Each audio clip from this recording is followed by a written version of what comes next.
आपल्या चॅनलच्या एका नवीन व्हिडिओमध्ये। आणि मी आता आहे गाव सोविली, तालुका दापोलीमध्ये।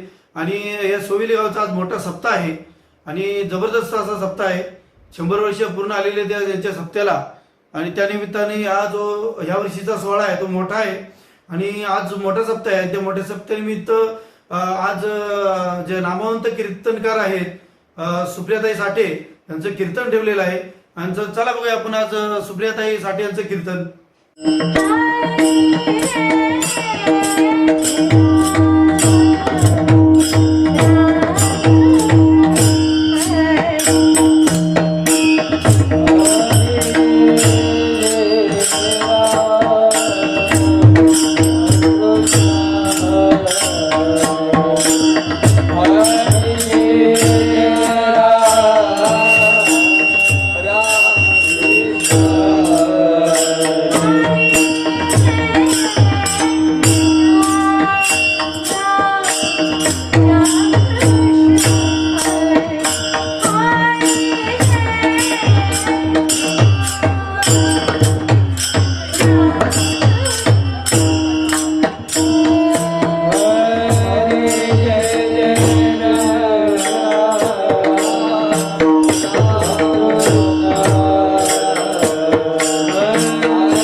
आणिक तुझे न काही न मागो जीवा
तुझे काही न मागो देवा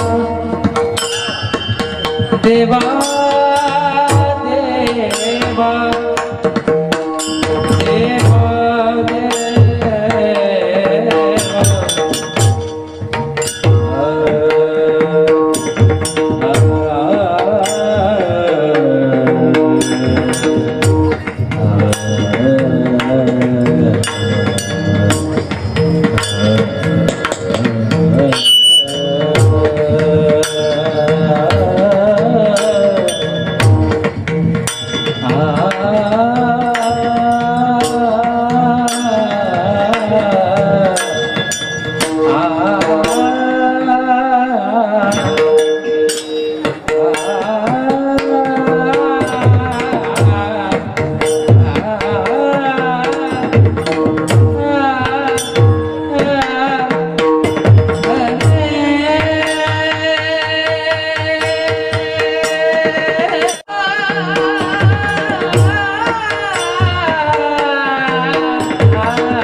दंडधारी पदी पादुका शोभती सौख्यकारी दया सिंधुजाची पदे दुःखहारी तुम्हा वीण दत्ता मला कोण तारी महायोग पीठे तटे भीमरथ्या वरं पुंडरीकाय दातुं मुनीन्द्रैः समागत्य तिष्ठन्तमानन्दकन्दं परब्रह्मलिङ्गं भजे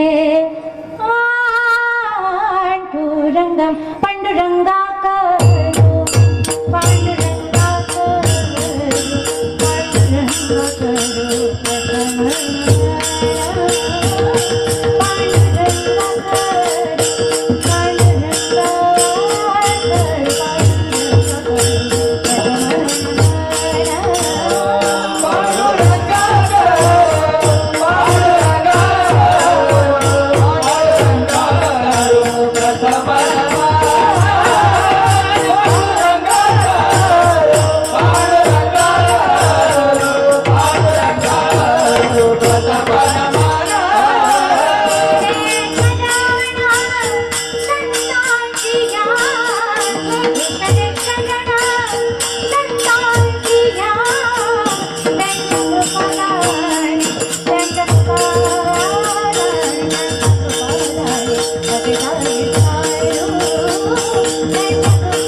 समाधी सोहळ्याचं हे सप्तशतकोत्तर रौप्य महोत्सवी वर्ष आहे.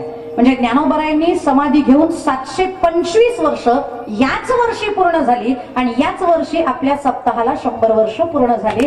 हा अमृत योग आहे आणि या योगाचे आपण साक्षीदार आहोत. हेच आपलं भाग्य आहे. तुका म्हणे होता ठेवा तो या भावा सापडला म्हणून धन्याजी दिन विठ्ठल विठ्ठल.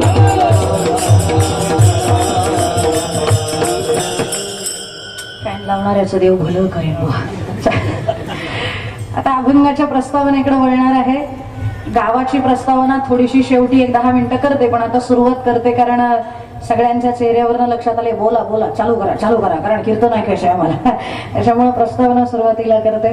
प्रस्तुत प्राप्त प्रसंगी कीर्तन रूपे सेवेकरता निवडलेला अभंग संत सम्राट संत हृदयरत्न संत मुकुटमणी वैराग्य साम्राज्य चक्रवर्ती अनाथांचं साधकांचं योगियांचं ज्यांना बाप म्हणलं जातं ते देहू निवासी चैतन्य भूषण पाषंड दोंपण कथामृत अशन जिजाई रमण वैराग्य राग रसिक देहूचे सुप्रसिद्ध संत जगद्गुरु तुकोबराया या तुकोबरायांचा 3 चरणाचा मागणीपर प्रकरणातील सर्व वारकऱ्यांच्या पाठातला नसला तरी मोबाईलच्या पाठातला उत्कृष्ट असा अभंग आहे.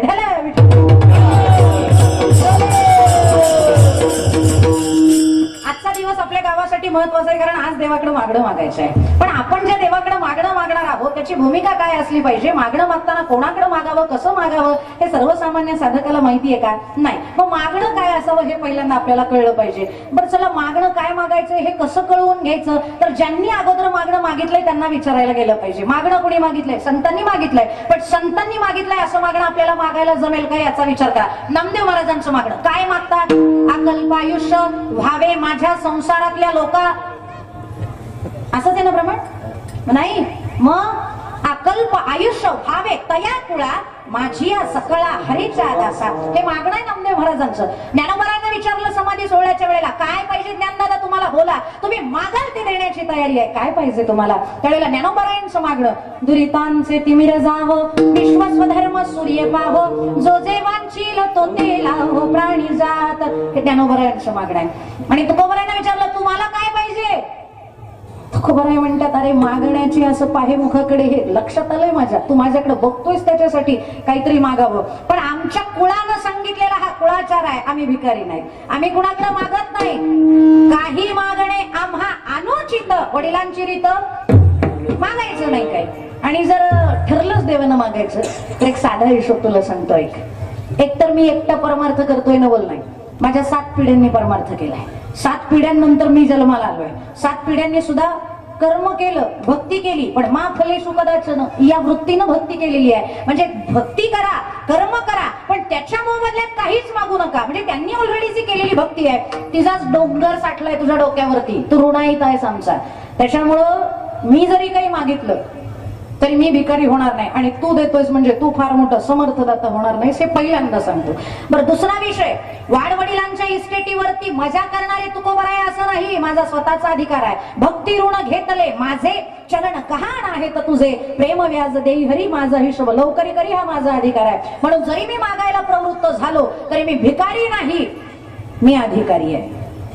मागणारे सुद्धा काही मागताना म्हणतात साहित्य बघा थोडंफार, आणि काही जण एक पाहिजे म्हणजे पाहिजे. हे 2 प्रकार आहेत. तुम्हाला कळलं असेल याच्यातला भिकारी कोणता ना अधिकारी कोणता. त्याच्यामुळे मागताना भिकाऱ्यागत नाही, व अधिकारानं मागतो तेव्हा पाहिजे म्हणजे पाहिजे. अहो पण पाहिजे काय तुकोबाराय तुम्हाला? देवाला विचारलं तुकोबारायने, तुझ्याकडे काय द्यायला ते सांग. देणाऱ्यांना सांगा म्हणा, माझ्याकडे हे तुम्हाला पाहिजे असेल तर घेऊन जा, काय आहे तुझ्याकडं? त्यावेळेला देव म्हणतात माझ्याकडे बरंच काहीच आहे, तुम्हाला धन पाहिजे का? काय तुकोबाराय म्हणतात तुझ्या धनाची काय गरज आहे मला, तुमचे एरवित धन ते मृत्तिके समान. अरे काकड्यात नरड फाडून बोललो ना आम्ही, धनदारा पुत्र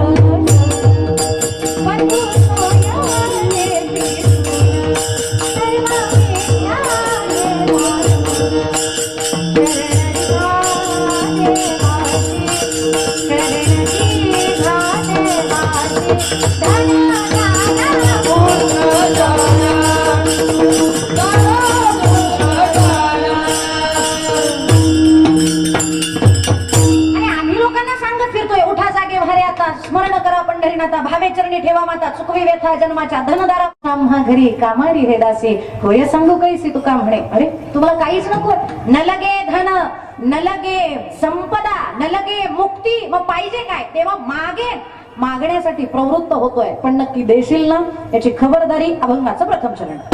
मागे देते का तुझं प्रती आहे, मागे देते का तुझं प्रती आहे, मागे देते का तुझं प्रती आहे, मागे देते का तुझं प्रती आहे. देशतरी पाहे पांडुरंगा, देशतरी पाहे पांडुरंगा, या जगात निरवी हे माझे, या जगात निरवी हे माझे.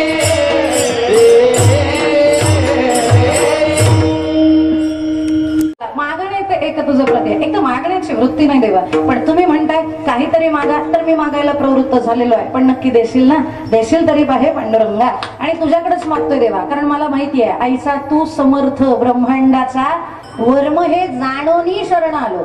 मागणारा तुकोबारायांसारखा अधिकारी असावा आणि देणारा हा खरोखर समर्थ असावा. आता इथं आपण सगळेजण जमलेलो आहेत, आपल्याला पण काहीतरी अपेक्षा आहे. आज आपण हनुमंतरायला काहीतरी मागणारच आहोत, आणि जर काही मिळणार नसेल तर सप्ताह पुढच्या वर्षी दोघांनी बंद म्हणून सांगितलं. हे काहीतरी अपेक्षा आहे, काहीतरी फलश्रुती आम्हाला होणार आहे, फलप्राप्ती आम्हाला होणार आहे, त्याच्यामुळे आम्ही हे सगळं करतोय. मग काय पाहिजे तुम्हाला? सांसारिक असा नाही तर परमार्थिक असा. 6 गोष्टींच्या पलीकडे तुम्ही जाऊ शकत नाही आणि त्या 6 गोष्टींचा दाता माझा पांडुरंग परमात्मा आहे. आणि हे ज्ञानोबर आहे, ज्ञानेश्वरी मध्ये सांगतात. ऐका यशस्वी औदार्य ज्ञान वैराग्य ऐश्वर्य हे 6 गुणवर्य वसती जेत म्हणून तो भगवंतू. 6 गुण लक्ष देऊन ऐका. आजचा दिवस महत्वाचा आहे, त्याच्यामुळं विचित्र काही बोलण्यापेक्षा, विनोदी काही बोलण्यापेक्षा थोडस तात्विक बोलते, थोडस चिंतन करते, त्याच्यामुळे फक्त झोपा लागू देऊ नका, एवढी तेवढी काळजी घ्या. विठ्ठल 6 गुण मी तुम्हाला सांगितले, परत एकदा रिपीट करते. यश, श्री, औदार्य, ज्ञान, वैराग्य, ऐश्वर्य. पहिला गुण आहे यश. तुम्हाला यश प्राप्ती व्हावी असं वाटत असेल ना, तर त्याचं भजन करणं अपरिहार्य आहे, केलंच पाहिजे. कारण त्याच्याकडे यश हा गुण आहे आणि तो त्यांनाच त्यानं दिलेला आहे ज्यांनी त्याचं भजन केलं. यशे थोरविला मारुती, विभीषण केला लंकापती, औदार्य देवरी कर्ण हाती कीर्ती दिगंती फिरविली. त्याच्याकडे हे गुण होते म्हणून त्यानं दिले. हनुमंतरायाला यश हा गुण दिला का? कारण दास्यत्व निकट हनुमंते पै केले. 9 प्रकारच्या भक्ती आहेत. श्रवणम, कीर्तनम, विष्णू स्मरणम, पादसेवनम, अर्चनम, वंदनम, दास्यम, सख्यम, आत्मनिवेदनम. याच्यातलं जे दास्यत्व आहे ते हनुमंतरायांनी केलं म्हणून त्यांना यश मिळालं. आणि कुणाला यश लागत नाही. इथं कीर्तनात बसलेल्या कोणीही सांगावं की आम्हाला यशाची गरज नाही. प्रत्येकाला यशाची आवश्यकता आहे. शाळेत ऍडमिशन होण्यासाठी लहान लेकरालाही यश लागतं. पास होण्यासाठी सुद्धा त्याला यश लागतं. पास झालेल्या, चांगले टक्के पडून ग्रॅज्युएट झालेल्या मुलाला चांगली नोकरी लागण्यासाठी सुद्धा यश लागतं. नोकरीमध्ये इन्क्रिमेंट मिळण्यासाठी सुद्धा यश लागतं. त्याच्यानंतर एखादा माणूस जर बिझनेस करत असेल तर त्या बिझनेसची वृद्धी होण्यासाठी सुद्धा यश लागतं. राजकारणामध्ये सुद्धा यश लागतं. भाऊंना माहितीये राजकारणामध्ये यश लागतं. पण कीर्तनकाराला तारखा मिळण्यासाठी सुद्धा यश, कशाला खोटं बोलायचं, लागतं. प्रत्येकाला यश लागतं. यश लागत नाही असा माणूस नाही. आणि ते यश तुम्हाला पाहिजे असेल तर त्याचं भजन करा. विठ्ठल या जगामध्ये यश लागत नाही असं एकही माणूस नाही. आणि माझ्यापेक्षा या सगळ्या मंडळींना विचारा, गायन जरी करायचं असेल तरी सुद्धा यश लागतं. नाहीतर मग काही जण सुरुवात करतात अगदी हरहुन्नरीपणानं, सारे पण समोर द्या, मला पण नाही जमायचं एवढं. सारे गम पधनिसा पर्यंत जातात पण येताना सारे जण गप्प बसा असं म्हणावं लागतं. का तर यशाची प्राप्ती नाही. हे बरं अवघड आहे. त्याच्यामुळे प्रत्येकाला यश लागतं. यश पाहिजे असेल तर त्याचं भजन करा. चला पुढे. दुसरा गुण सांगितलेला आहे श्री. श्री या बोलाचे 2 अर्थ शास्त्रकार सांगतात. म्हणजे भगवत शास्त्रानं सांगितलेले 2 अर्थ आहे का. पहिला अर्थ आहे तो म्हणजे लक्ष्मी आणि दुसरा अर्थ आहे तो म्हणजे मुखकांती. भगवंत जिथे जातात तिथे लक्ष्मी जाते. प्रभू रामांचा अवतार सीतामाईच्या रूपानं लक्ष्मी आहे. कृष्णाचा अवतार रुक्मिणी आईसाहेबांच्या रूपानं लक्ष्मी आहे. आता पंढरपुरात पांडुरंग म्हणून विराजमान आहेत. दिसत जरी एकटे असले ना तरी पाठीमाग आहेतच, सोडून जाताच येत नाही. पाठीमाग रुक्मिणी आईसाहेब उभ्या आहेत. देव आहे आणि लक्ष्मी नाही असं एकही अवतार नाही. काही जण म्हणतील ताई तुम्ही चुकताय, काही अवतार देवाने लग्न केलेलं नाही. नैष्ठिक ब्रह्मचर्यत्वाचं पालन आहे. तिथं बायको नाही, तिथं लक्ष्मी नाही. बायको नाही पण लक्ष्मी आहे.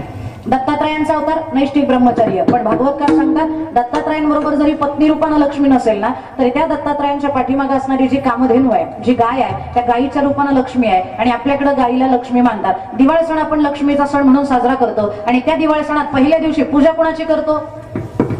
गायीची. का? कारण आपण गायीला लक्ष्मी मानतो म्हणून त्या गायीमध्ये लक्ष्मी आहे. आणि त्या गायीच्या रूपानं, कामधेनूच्या रूपानं दत्तात्रयांच्या बरोबरही लक्ष्मी होती. दुसरा अवतार सांगते तो म्हणजे सगळ्यांना परिचित असणारा 5 वर्षाचा बालब्रह्मचारी बटरूप वामन अवतार. वामन अवतारामध्ये सुद्धा 5व्या वर्षात आगमन आणि 5व्या वर्षात प्रयाण झालंय. तिथं कुठं पत्नी आहे? तिथं जरी पत्नी नसेल तरी भागवत शास्त्र सांगतं त्या बटूंना, त्या वामनांना आतपाचा, थंडीचा, उन्हाचा त्रास होऊ नये म्हणून जे काही त्यांच्या हातामध्ये अतपत्र होतं त्या अतपत्राच्या रूपानं लक्ष्मी तिथंही विराजमान होती. अतपत्र कळलं नसेल, कल्पना आहे मला.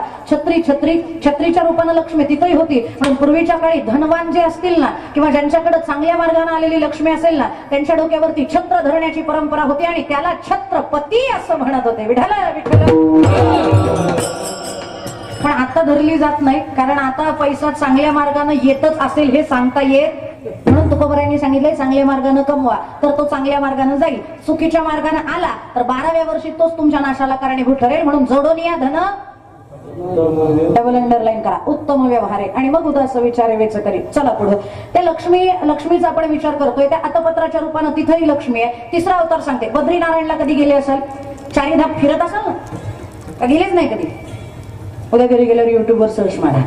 कारण इथं कीर्तनाला आल्यानंतर जवळपास निम्म्या लोकांचे मोबाईल वर होते, त्याच्यावरूनच मला कळलं तुम्ही युट्यूब वगैरे बघत असाल त्या युट्यूबवर सर्च मारा. बद्रीनारायण नावाचं क्षेत्र आहे हिमाचलमध्ये. त्या हिमालयामध्ये तपाला नारायण भगवंत निघाल्यावर लक्ष्मीला सांगितलं तू वैकुंठ सांभाळ, तपामध्ये बायकोचं काही कारण नाही, तू काही तपाचं भंग करशील तिथं आल्यानंतर, तुझ्या बांगड्यांचा आवाज, तुझ्या पैंजणाचा आवाज, तुझ्या कानातल्याचा आवाज, तुझ्या नाकातल्याचा आवाज, हे काही मला जमायचं नाही, तू आपलं वैकुंठ सांभाळ, तिथं काही येण्याचं प्रयोजन नाही. ठीक आहे म्हणली, मी वैकुंठ सांभाळते. 1 वर्ष देवानं तप केलं आणि वर्ष झाल्यानंतर अचानकच बर्फाचा पाऊस पडायला लागला.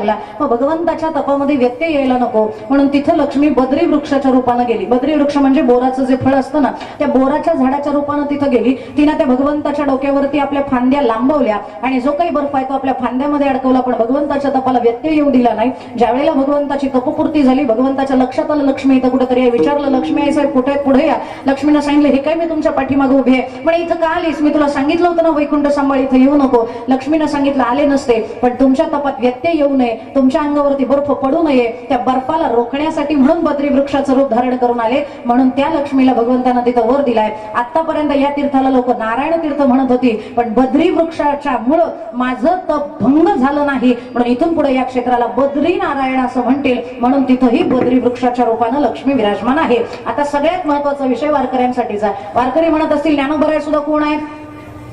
महाविष्णूंचा अवतार, सखा माझा ज्ञानेश्वर. पण ज्ञानोबरायांच्या बरोबर कुठं बायको आहे? बायको जरी नसेल तरी लक्ष्मी आहे. वैकुंठवासी परमपूज्य आदरणीय शंकर गुरुजी खंदारकर असं सांगायचे की त्या ज्ञानोबरायांच्या समोर असणारा जो सुवर्ण पिंपळ आहे त्या पिंपळाच्या रूपानं लक्ष्मी तिथंही विराजमान आहे. म्हणून आमच्या बाया समाधीच्या पाया नाही पडत, पण त्या पिंपळाला मात्र फेऱ्या मारायला चुकत नाहीत. का? ज्ञानोबराय घरी नाही आले तरी चालतील, पण पैसा घरी आला पाहिजे.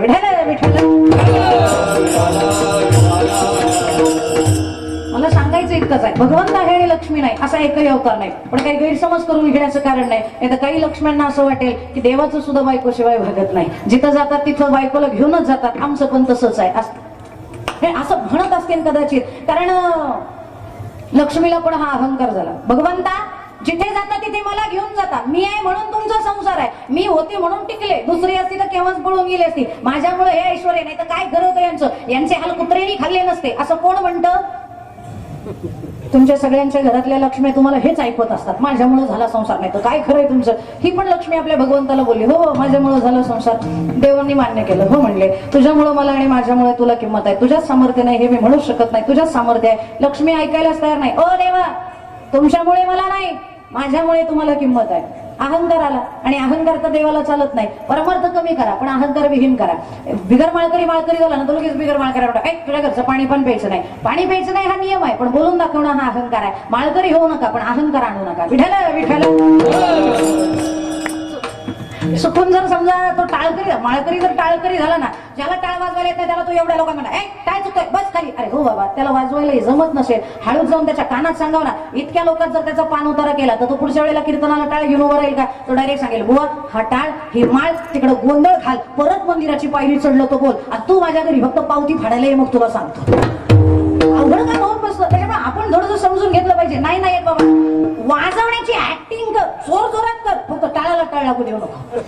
तर आपण एकादशी करा. नाही सहन झालं सकाळ आणि संध्याकाळ 2 टाइम फलाहार करा पण एकादशी, आणि तरी नाही सहन झालं तर सकाळ दुपार संध्याकाळ 3 टाइम फलाहार करा पण एकादशी, आणि तरी नाही सहन झालं तर बकरी सारखं चरा पण एकादशी ही जमेल बो आम्हाला, कारण सध्या आमची अशीच चालू आहे. पण करा का? कारण नारद भक्ती सूत्रामध्ये असं वर्णन आहे, अन्न भुक्तेन यत् पापम जातम पंचदिशेर्दिने हे एकादशोपवासेन तत्सर्वं विलयं भवे. 15 दिवसामध्ये त्याज्य वस्तू जर वारकऱ्याच्या पोटात गेली असेल आणि तिचं पातक जर डोक्यावरती बसला असेल तर एकादशीच्या एका दिवसाच्या उपवासानं तत्सर्वं विलयं भवे. म्हणून व्रत एकादशी म्हणतात काय तुझं जीव जातो एका दिवशी फराळाचा मिसे, आणि एकादशी दिवशी जे अन्न खातील ते अन्न श्वान मरुद्या जाऊ द्या.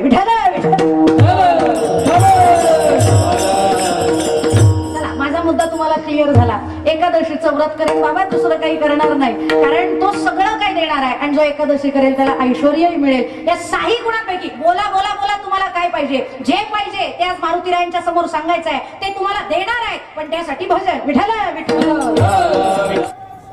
कुठं? आतड्याला हाड आहे का कुणाच्या आतड्याला? जगातलं 9 आश्चर्य. आतड्याला हाड, आतड्यात जातं. बरं, आतड्यात जे जातं ते चिटकून राहतं का बाहेर पडतं? तुमच्याकडे काय होतं? कसं हाड वाटेल. त्याच्यामुळे आतापर्यंत नाही हे सगळं जमलं. Don't think about your past because it is stage. Don't think about your future because it is unknown. But don't miss your present because it is golden. So lock your past and enjoy your present. आतापर्यंत नाही भजन केलं, नाही परमार्थ केला, हरकत नाही. झाले गेले पाहू नका. त्याला जामीन आहे तुका. पण इथून तरी पुढं, आता तरी पुढे, आता तरी पुढे आता तरी पुढे, आता तरी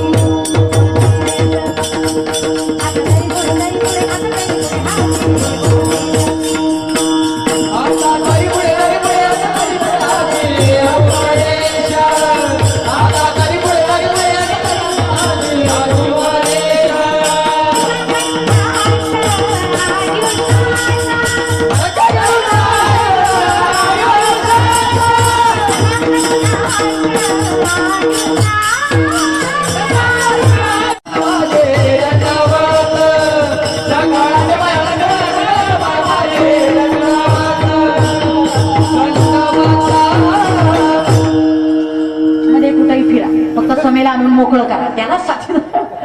आता तरी पुढे हाची उपदेश नका करू ना असं. इथून पुढे तरी भजन करा. काही जण म्हणतील ताई करणार भजनच ना. आम्ही करणार. थोडी केस पांढरी होऊ द्या. भजनच करायचंय म्हातारपणात. पण त्यावेळेला बघू ना. संकल्पना चांगली आहे. दादा इको बंद करायचं. संकल्पना चांगली आहे म्हातारपणात भजनाची. पण म्हातारे होईपर्यंत आपण जगू याची काही खात्री. इथं कीर्तन आलेल्या लोकांना किती लोकांना गॅरंटी की उद्याचा सूर्य तुम्ही बघाल. म्हणजे तुम्ही जावं ही माझी भावना नाही. पण गॅरंटेड तुमचा सोडा माझं विचारते. आता मी इथं कीर्तन करतेय. जय विठ्ठल आणि ज्ञानदेव तुकाराम पर्यंत मी जिवंत राहील याची खात्री.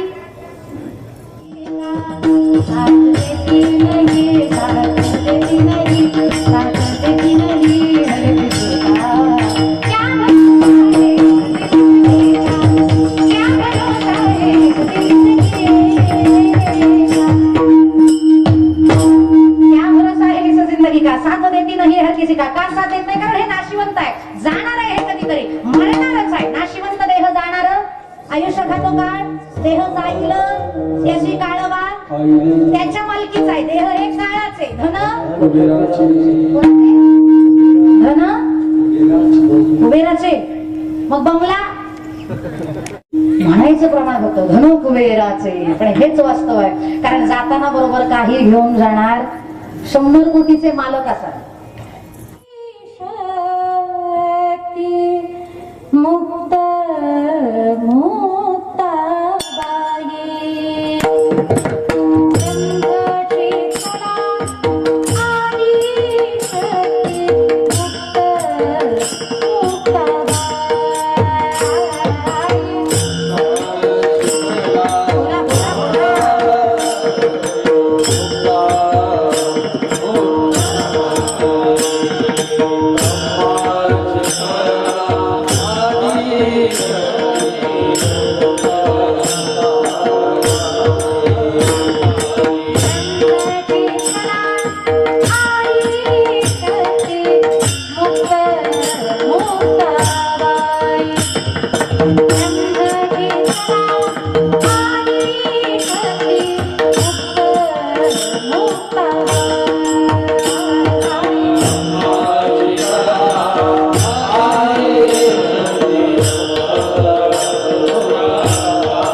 Bye.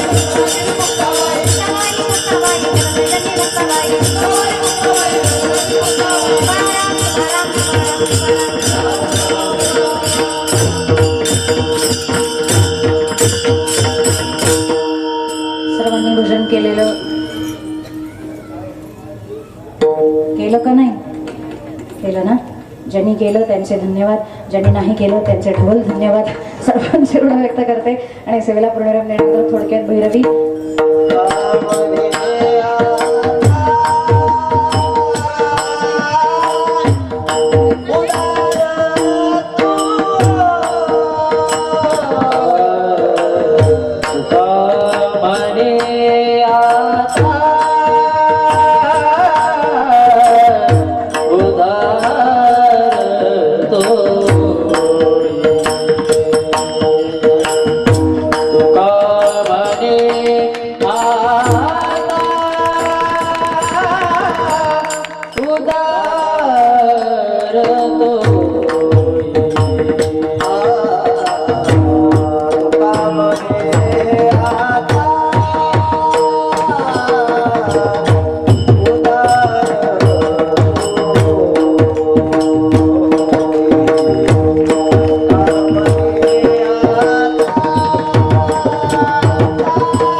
रे